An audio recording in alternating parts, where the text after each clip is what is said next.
I first visited New York back in 2011, twice that year actually. At that time, the city simply filled me with awe. Then I visited New York again over Easter 2023. I don't know why, but this time it felt much more accessible to me.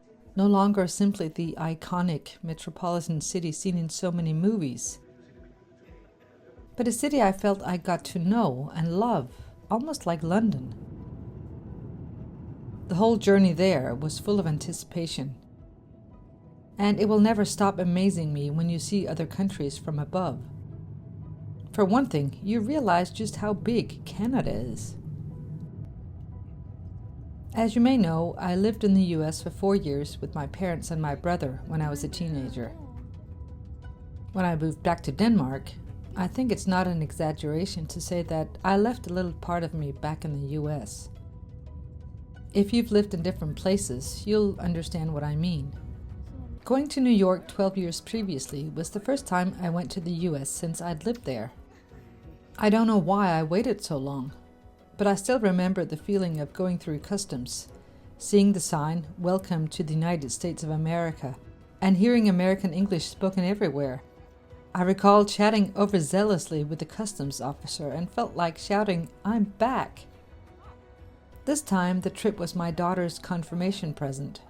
Long overdue, as the confirmation took place almost 2 years ago, but COVID.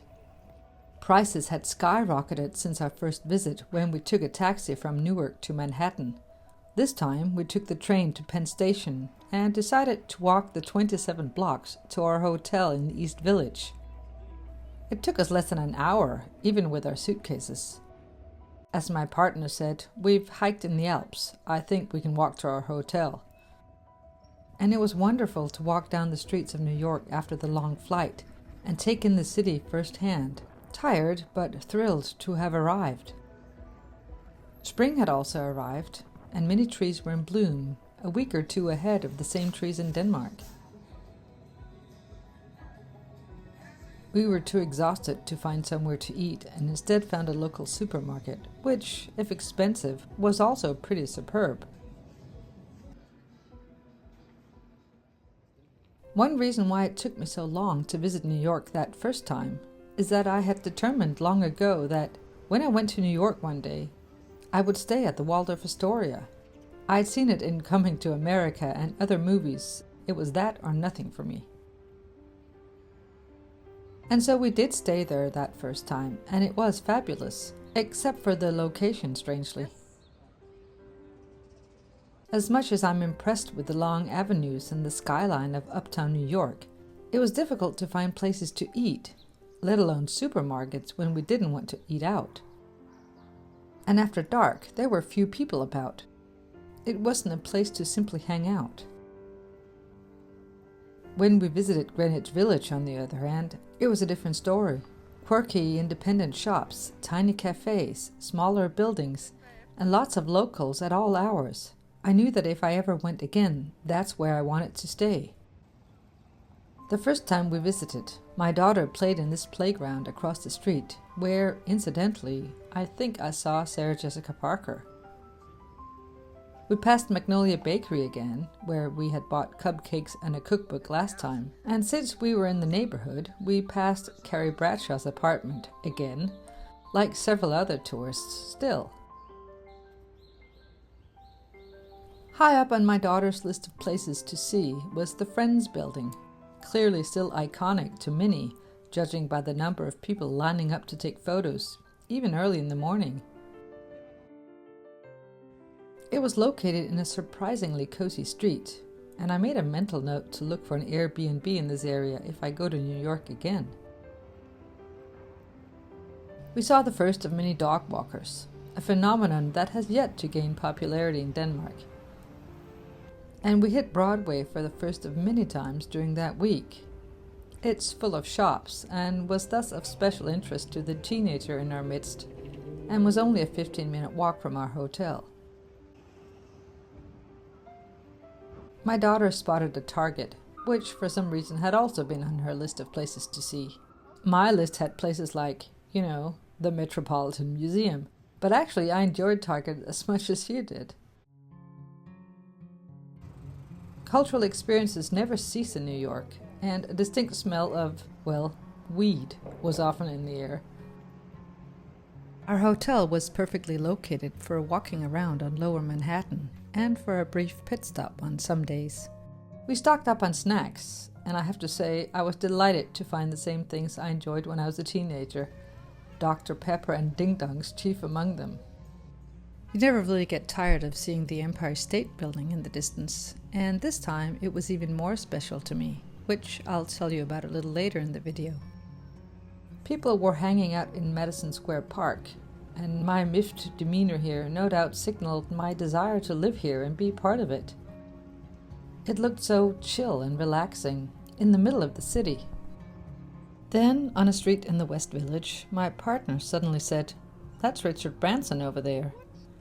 We happened to be passing the Virgin Air building, and sure enough, there he was, heading towards a black car with a chauffeur inside. My daughter didn't know who he was. We told her that he's basically part of the same club as Jeff Bezos and Elon Musk, who, if not exactly role models, can be dubbed celebrities, and so she soon built a bit of excitement around it.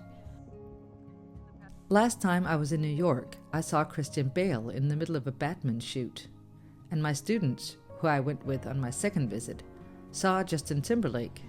So a visit to New York has become imbued with certain expectations. There's no avoiding Times Square if you're visiting New York for the first time, or if your teenager doesn't remember the first time very well. I would gladly avoid it, to be honest, but it was her trip. It's probably the noisiest and most chaotic place in New York, full of tourists like us, and cars and billboards and lights flashing everywhere. It's like a daytime version of Blade Runner. We visited the Rockefeller Center and tried to channel Kevin from Home Alone, then took a cab back to Union Square. We walked an average of 15 kilometers per day during that week, so a cab once in a while felt like a treat. One you have to try when you're in New York. That little wave you make with your hand when you're standing on the curb. It's so satisfying. We found an excellent little Mexican restaurant and had the best Mexican food I've had in years. The margaritas were generous.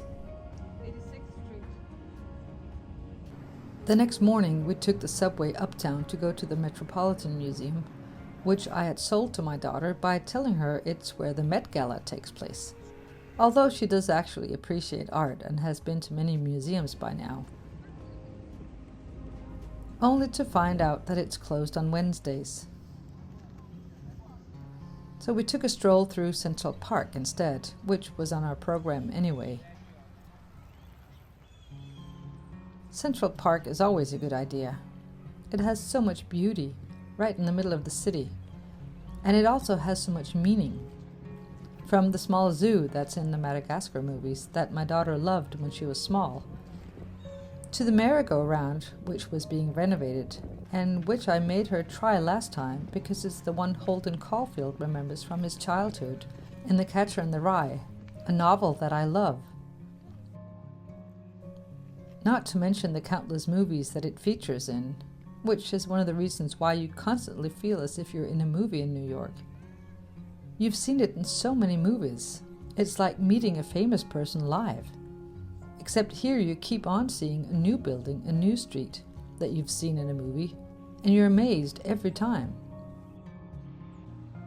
The squirrels everywhere reminded me of the parks in London, and I'm fascinated by the existence of wildlife in the middle of the most metropolitan of cities.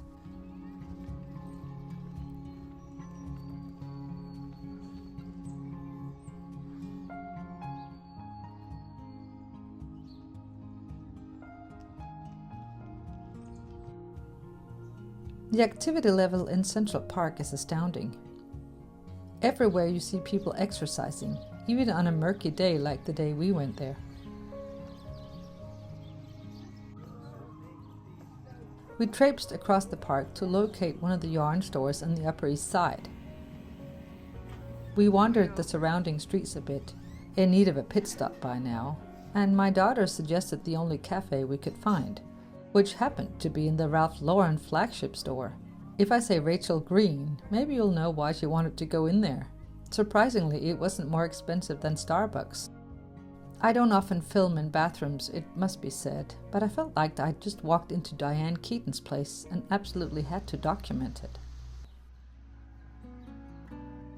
Back outside, we walked south through Central Park, admiring the cherry blossoms and wishing it wasn't quite so foggy and cold. Every now and then one of us would say, "Oh, this is where the Smurfs went in that one movie," or similar.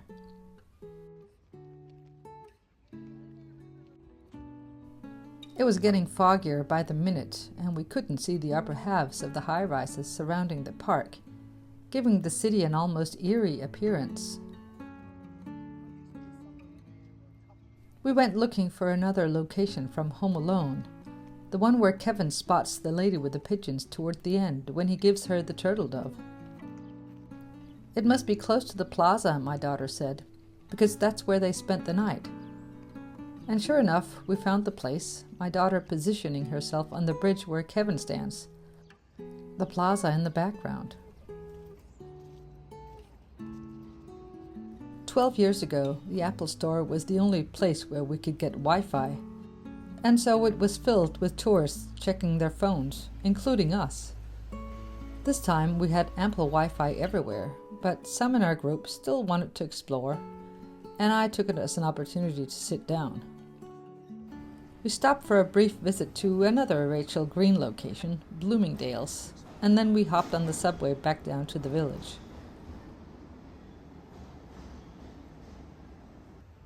I wanted to see Washington Square again, having read several novels by Edith Wharton since our first visit. I knew she'd lived there for a short time, and it features in many of her novels, one even bearing the square in its title. New York City has changed a lot since her time. For one thing, the super wealthy moved uptown, around Fifth Avenue and Park Avenue, and the area around Washington Square became more bohemian. We found our way to Little Italy and meandered up and down streets until we landed back at our hotel, yet again exhausted.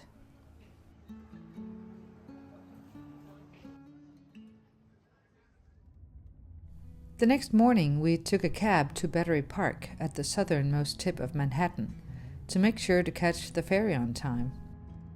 I'd booked tickets from home to go to the Statue of Liberty Island and Ellis Island. We passed under the Williamsburg Bridge, followed by Manhattan Bridge, and finally Brooklyn Bridge, two of which we'd see up close a few days later. Last time we sailed around Manhattan, and this time my daughter wanted to see the Statue of Liberty up close. I could completely get behind that. Tickets to walk up the nearly 400 steps to the top were sold out long ago, but it was lovely to just walk around the little island and to see the silhouette of New York City in the morning mist in the distance, not to mention seeing Lady Liberty up close. Ellis Island is a fascinating testimony to the history of immigration that is so foundational to America. And it really brought it home to us how many people emigrated from Europe back in the day in hopes of building better lives for themselves in the New World. We imagined the people standing in line back then, fresh off the boat, or rather not so fresh after weeks at sea, waiting to be examined and hoping to be let in. Downtown Manhattan looks a bit different from the rest of New York. The streets are narrow, the buildings seemingly extra tall. I thought of the movie Gangs of New York, in which Lower Manhattan is full of gang fights and mayhem. But I was also reminded of London, where the finance district, the city, capital C, is the oldest part of town and has similarly narrow streets. We swung by iconic Wall Street and the Stock Exchange, and once again found ourselves on Broadway. After another pit stop, we made our way to the 9/11 Memorial, a place that has burned itself into the psyche of New York, as witnessed by all the world. On that fateful day, I had called my dad to wish him happy birthday, and he told me to turn on the TV. I still remember how we sat in silence together on either end of the phone, looking at the horrors unfolding in the country that, at one point, was also ours.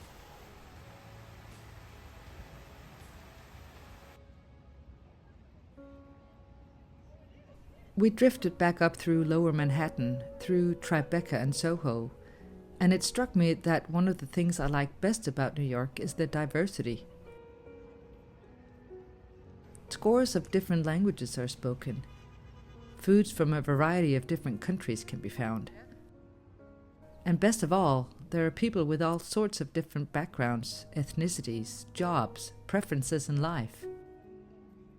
It's as if the outer diversity invites a kind of inner diversity as well, giving the visitor the opportunity to expand a little, and not just stay within our limited view of the world.